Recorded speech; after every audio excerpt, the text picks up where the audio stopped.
그래서 오늘 우리에게 허락해 주신 말씀은 우리 신약성경 고린도후서 2장 5절부터 11절까지의 말씀입니다.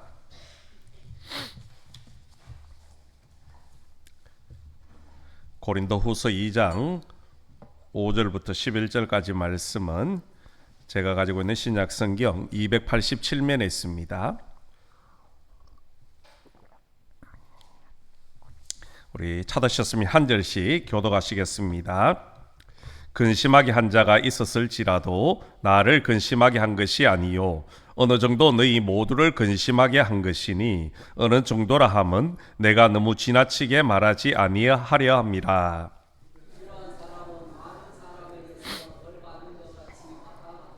그런즉 너희는 차라리 그를 용서하고 위로할 것이니 그가 너무 많은 근심에 잠길까 두려워하노라. 너희가 범사에 순종하는지 그 증거를 알고자 하여 내가 이것을 너희에게 썼노라.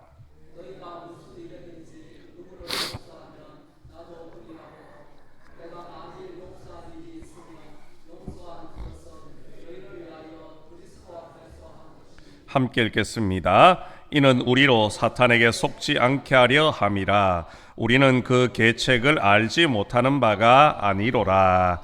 아멘. 오늘도 우리 수요일에 오신 우리 모든 성도님들이 하나님의 은혜가 있기를 간절히 소망합니다. 어떤 사람들은 내 눈에 흙이 들어가지 않으면 용서할 수 없다라는 그런 말들을 하지요. 다르게 바꾸면 이렇습니다.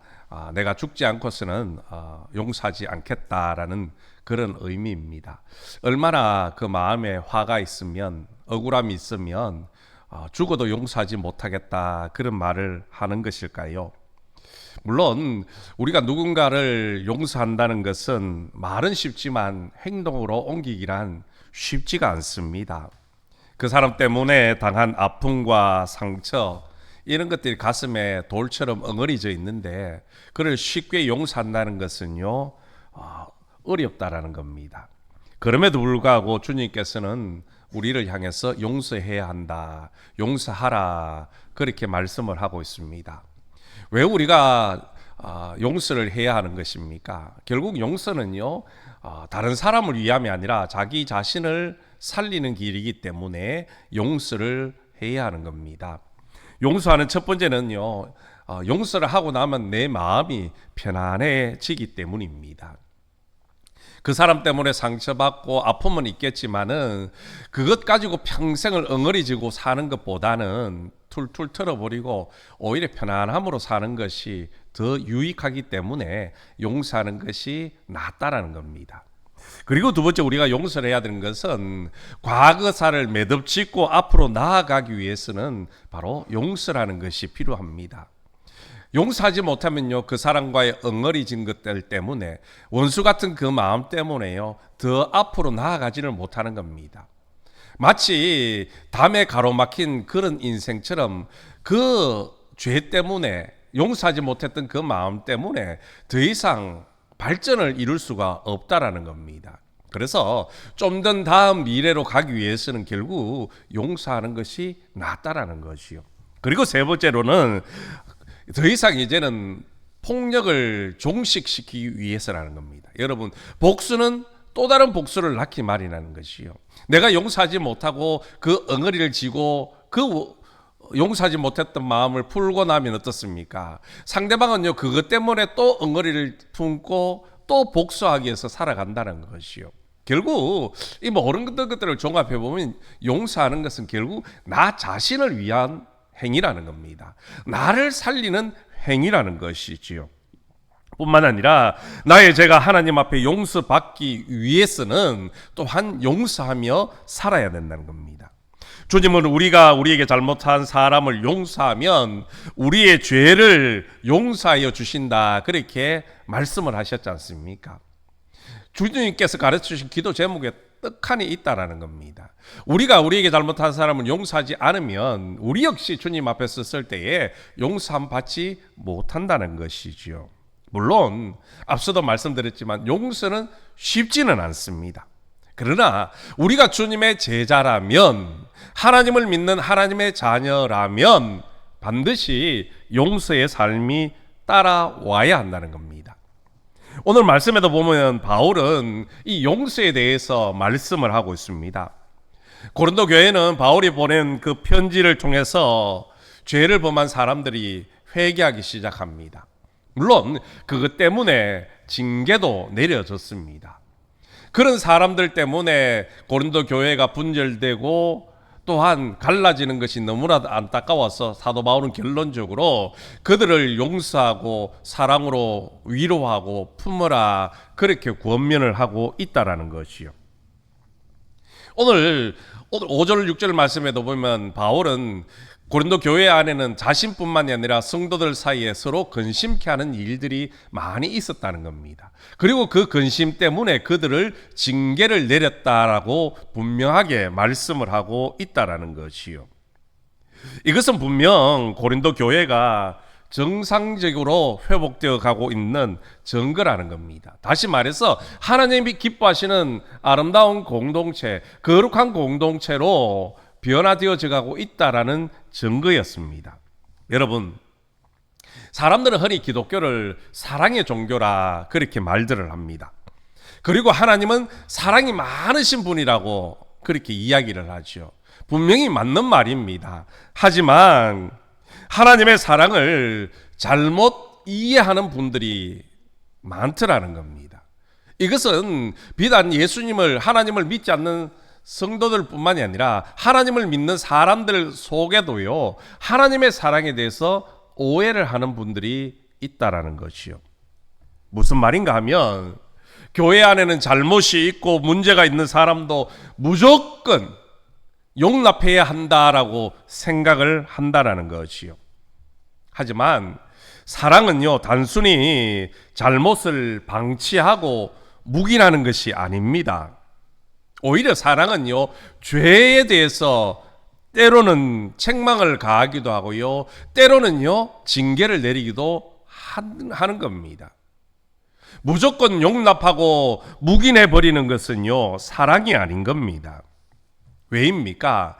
죄를 그냥 무조건적으로 묵인해버리고 용납해버리면 그 죄를 지은 당사자를 오히려 더 큰 죄를 범하게 하고 결국에는 사망으로 이끌어갈 수밖에 없기 때문이라는 것이요. 여러분, 가정에도 보십시오. 부모가 자녀들이 잘못을 하면 어떻게 합니까? 사랑하니까 그냥 모른 척하고 무조건 용납해버립니까? 아니지 않습니까? 그렇게 둔 자녀들은요, 더 어긋난 길로 갈 수밖에 없습니다. 바늘 도둑이 소도둑 된다고요, 더 큰 죄를 범할 수밖에 없다라는 것이요. 그래서 부모는 어떻게 했습니까? 사랑하지만은 그 아들이 올바른 길로 가라고 때로는 매를 들기도 하고 때로는 꾸중도 하는 겁니다. 그게 사랑이라는 것이요. 여러분, 교회도 마찬가지입니다. 성도가 성도를 사랑한다고 범죄한 성도들을 그대로 내버려 두고 징계를 하지 않으면요, 어떤 일이 벌어집니까? 그 범죄한 사람은 결국 그 죄로 말미암아 망할 수밖에 없습니다.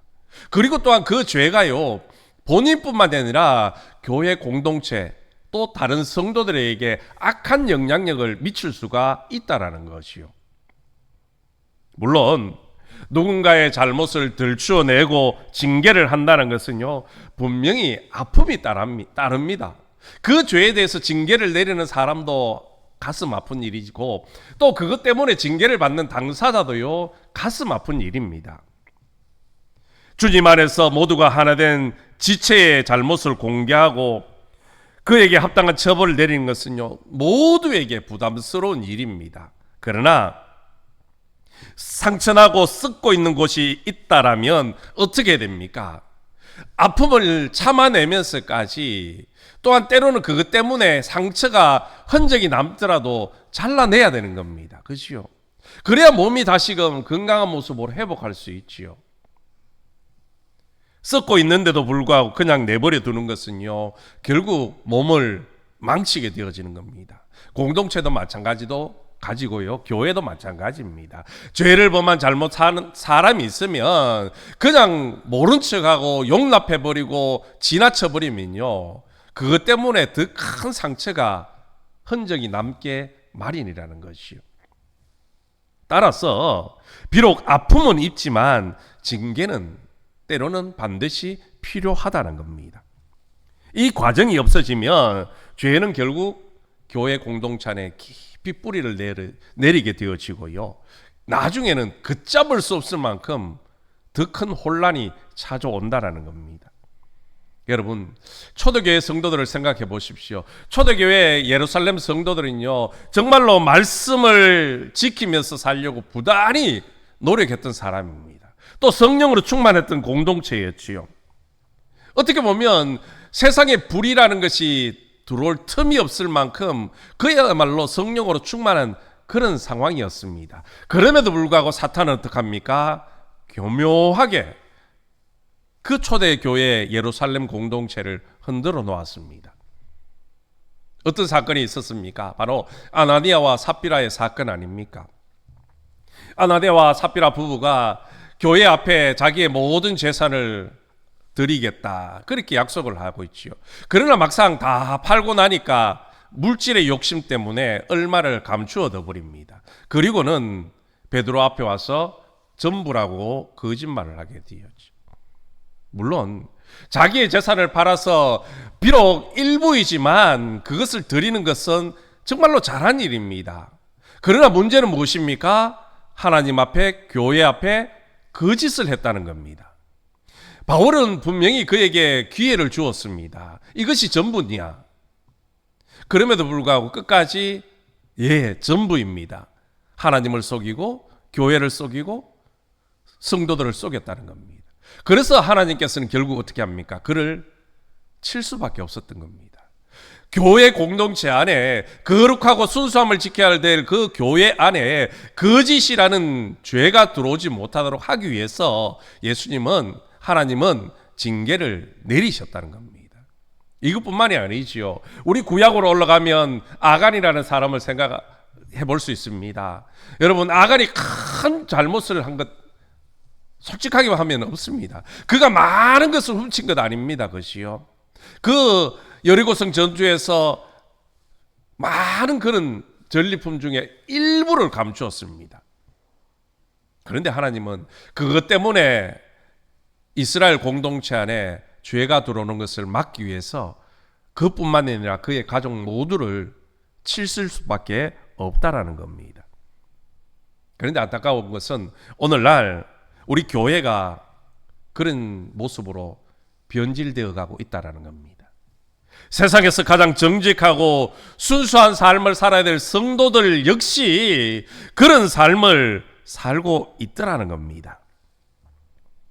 오늘 우리 기독교를 향해서 믿지 않는 사람들이 왜 개독교라고 하는 겁니까? 그야말로 신앙의 순수함, 말씀 앞에 신앙을 지키는 그런 삶을 살지 않고 있기 때문이라는 것이요. 그렇게 된 이유 중에 하나는 바로요, 교회 안에 징계가 사라져 버렸다는 겁니다.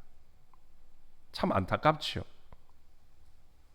세상의 법이 성도를 징계를 하고 세상의 법에서 교회가 잘못되었다라고 심판을 내림에도 불구하고 오늘 많은 교회들이요, 침묵을 해버립니다. 방관자처럼 그냥 지나가 버린다는 것이죠. 불의를 보고도 반응을 하지 않습니다. 그리고는 이렇게 말합니다. 이것이 그리스도의 사랑이라고. 여러분, 정말 그것이 예수님의 사랑입니까? 우리는 이런 시대에 그리스도인으로서의 자존심을 지키며 살아야 됩니다. 죄에 대해서는요, 어느 누구보다도 민감해야 되는 겁니다. 그리고 죄를 지은 사람이 있다면 아픔이 따라오더라도, 함께 그야말로 고통이 따라오더라도 징계는 필요하다는 겁니다. 이것이 사라진다면 교회는 점점 더 부패해져 가고요, 모든 사람이 그런 죄를 지어도요, 어느 누구 하나 책망하지 못하게 되어진다는 것이요. 그러면요, 더 이상 교회로서의 존재 가치는 없어져 버린 겁니다. 예수님은 우리를 향하여 세상의 소금이라 빛이라 그랬습니다. 소금이 그 맛을 잃으면요 아무짝에도 쓸모없는 것입니다. 여러분, 등불이 빛을 잃어버리는 순간요 아무 의미가 없습니다. 소금은 짠맛을 내야지 의미가 있고요 가치가 있는 것입니다.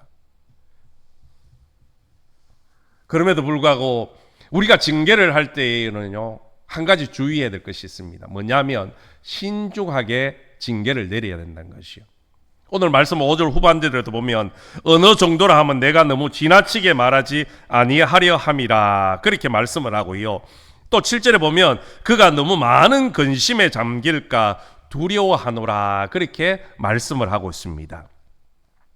모든 징계에는 우리가 하나님의 자녀라는 그 증거가 나타나야 된다는 것이요.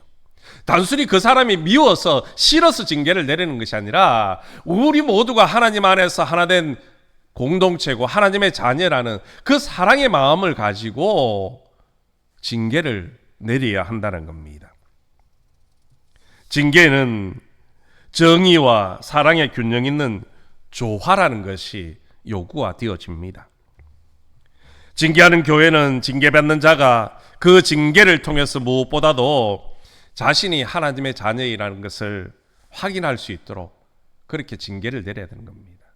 내가 당신들을 미워서 하는 것이 아니라 하나님 안에서 우리 모두가 하나이기 때문에 아프지만 사랑하는 자녀고 사랑하는 성도이기 때문에 징계를 내릴 수밖에 없다. 그런 것을 보여줄 수 있어야 한다는 겁니다.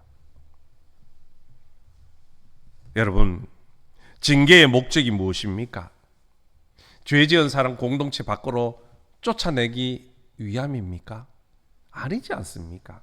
우리가 징계를 내리는 목적은요, 그 사람이 그 죄를 깨닫고 회개하고 다시금 주님의 품으로 돌아오기를 기회를 주는 것입니다. 그런데 미워하는 마음으로 그를 징계 내리고 가까이 가지도 않고 서롱으로 품어주지도 않으면요, 그 사람은 공동체 안에 버틸 수가 없지요. 그래서 징계는 내리되 그 징계에 사랑의 마음을 담아서 그가 충분히 그 마음을 이해하고 또한 그것을 통하여 회개하고 깨달을 수 있도록 돌아올 수 있도록 그렇게 징계를 행해야 된다는 겁니다. 여러분, 우리가 분명히 알아야 될 것은요, 죄를 지은 사람은 우리의 원수가 아닙니다. 만약 우리의 징계로 성도가 실족하고 결국 믿음을 떠나게 된다면 그 책임은요, 징계를 내린 우리에게 잘못이 있을 수도 있다라는 겁니다. 교회의 거룩함을 지키고 교회의 순수함을 지키는 것도 중요합니다. 그러나 그것보다 더 중요한 것은요, 우리의 그런 선한 의도를 통하여서 좋은 열매, 선한 열매가 맺혀지도록 만들어 가야 한다는 거죠. 신앙을 세우고 교회의 순수성을 보존하려는 목적에서 사용하는 그런 징계가 그것 때문에 오히려 신앙을 버리고 교회를 떠나게 된다면 그런 모습을 보고 하나님이 과연 기뻐하시겠습니까? 그러므로 우리는 징계의 첫 번째 원리는 성도의 사랑하는 마음에서 비롯되어져야 한다라는 겁니다. 징계를 위한 징계가 되어서는 안 된다는 것이요. 그리고 또한 우리는 그런 징계를 내리면서 나 또한 역시 그런 죄를 범할 수 있다라는 것을 알아야 되고요. 그와 동시에 그 징계를 받는 그 성도를 우리가 잘 살피지 못한 것에 대해서 회개하며 하나님 앞에 그 영혼이 깨닫고 돌아오도록 협력해서 기도해 줘야 한다는 겁니다. 징계를 내리는 것으로 끝이 아니라 그 사람이 그렇게 될 때까지 내가 잘 살피지 못했구나.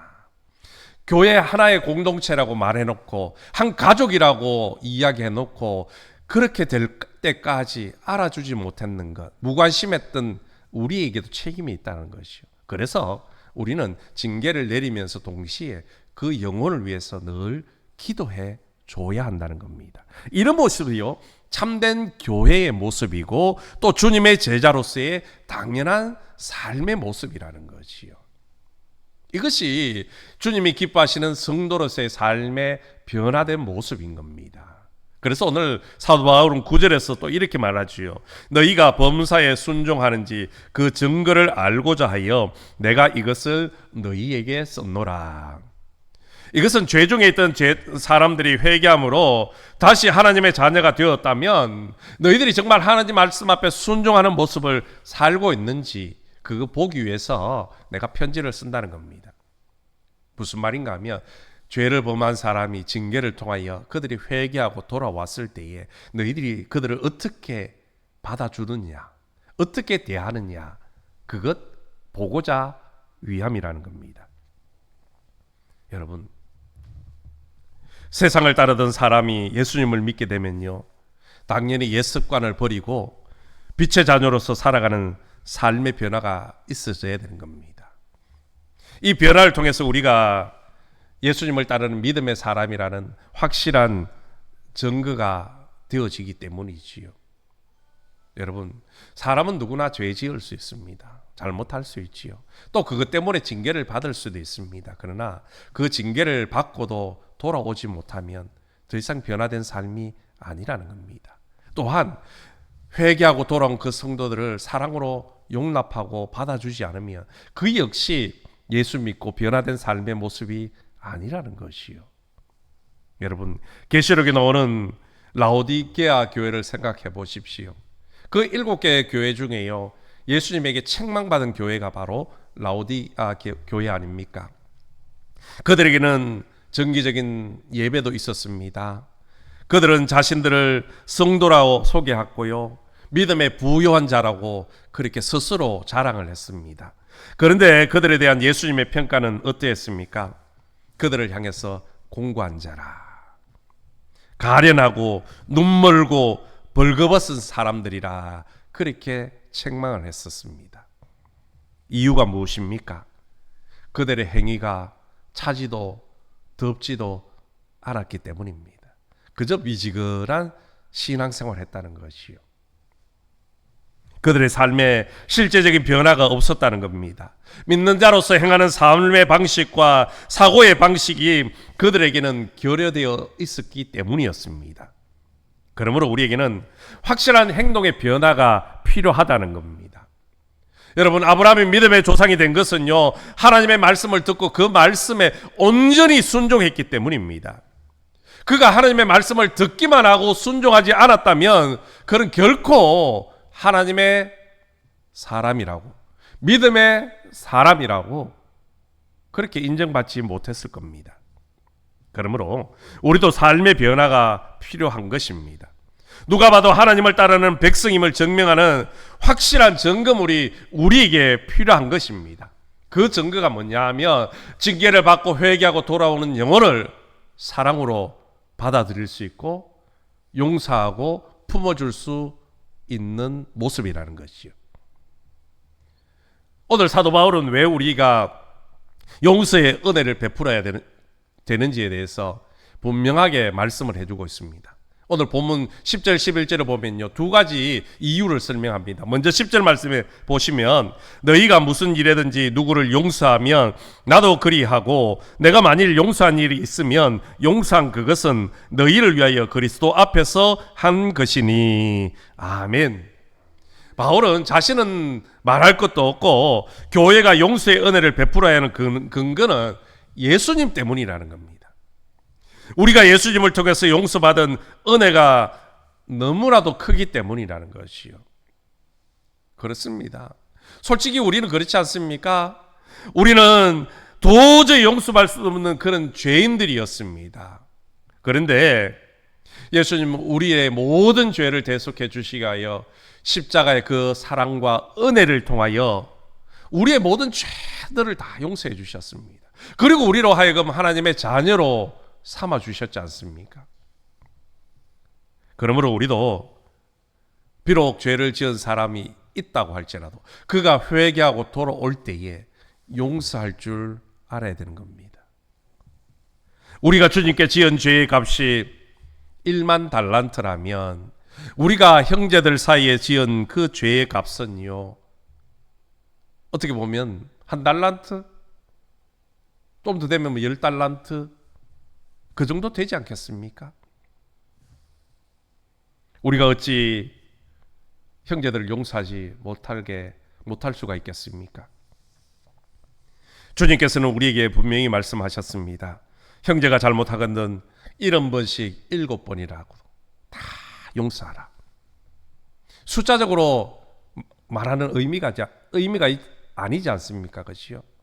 무한정 계속해서 그 영혼을 용서하고 품어주고 받아들이라는 겁니다. 심지어 예수님은 원수까지 사랑하라 말씀을 하셨습니다. 그러므로 교회는 진심으로 회개하는 사람을 용서하고 사랑으로 품으며 위로해 주어야 되는 겁니다. 이것이 주님의 뜻이고 교회와 성도가 실천해야 되는 삶이라는 것이요. 그리고 바울은 우리가 용서해야 되는 또 한 가지 이유를 설명을 하는데요. 바로 11절 말씀입니다. 이는 우리로 사탄에 속지 않게 하려 함이라. 우리는 그 계책을 알지 못하는 바가 아니로라. 아멘. 우리가 다시금 회개하고 돌아오는 그 영혼들을 용서해야 되는 이유는요, 사탄에게 속지 않기 위함이라는 겁니다.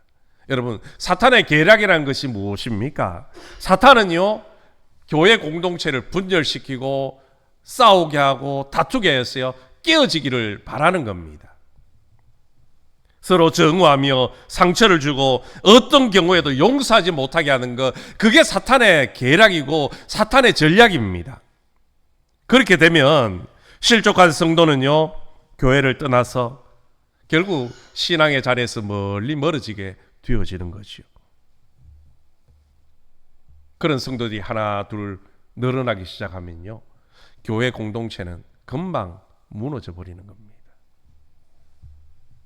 우리가 사탄의 시험에 넘어가지 않도록 회개하고 돌아오는 그 영혼들을 사랑의 마음으로 품을 수 있고, 또 그동안 그 아픔을 몰라준 것을 함께 아파하며 위로하며 기도해 줄 수 있어야 된다는 겁니다.